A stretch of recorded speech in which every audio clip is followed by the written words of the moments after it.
پاکستان بالاخره طالبانو ته محتاج سو.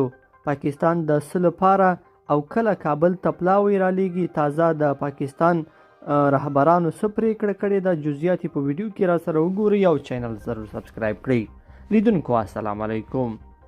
د پاکستان د صدر اعظم په مشرۍ د سیاسي رهبرانو د ناستې پرېکړه کړې ده چې ژر باید کابل ته یو پلاوی د ترهګرو اړوند ثبوتونو سره واستول شي او هلته له افغان چارواکو یعنی طالبانو سره خبره سپینه شي.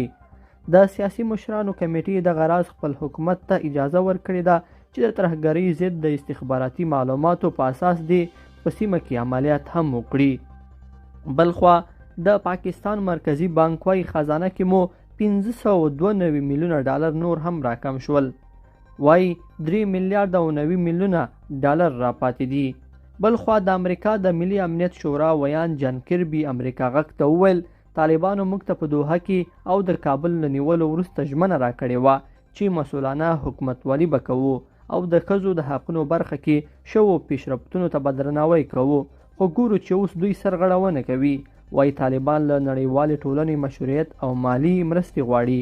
هغه همداراز ویلي پاکستان حق لري چې د ځان پر وړاندې له افغانستان د ورپېښو امنیتي ګواښونو مخنیوی وکړي.